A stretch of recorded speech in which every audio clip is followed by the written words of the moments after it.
Sometimes I cook on what I have too much of. I have too much broccoli. It's time to move this merchandise. Okay, what can I do to make this fun? Well, let's just start by blanching it. So we'll put the broccoli in some hot water, soften it up just for a few minutes.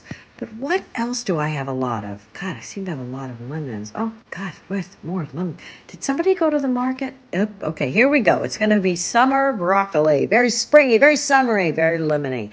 So we'll get some of the juice of some of those lemons. Yum. And let's go to our old friend olive oil here in this pan. I'm going to come to regret that I used this pan. I wish I had a bigger pan.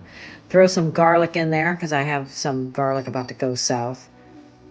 Now I'm just putting the garlic in the olive oil till it starts to brown. Then I'm going to take it out. So the oil is infused with the garlic. It doesn't have too much of like a bitter garlic flavor. It's just going to be a nice undertone for this broccoli.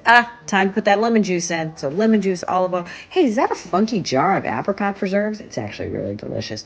But I'm going to lop some of that in there. Tiny bit of sweetness. Wait, no, I don't want to work with this metal one. Wait, where's my wooden spoon? There we go. Okay, so I'm dissolving the apricot there. When that's nice. Oh, time for the broccoli. Okay, see, here's where I go, oh, why didn't I use a bigger pan? But I gingerly turn it, coated it. It worked out pretty well. So one of the things I liked about this is that, see, I put it in a baking pan. I'm going to put it in the oven because I'm actually cooking two other things.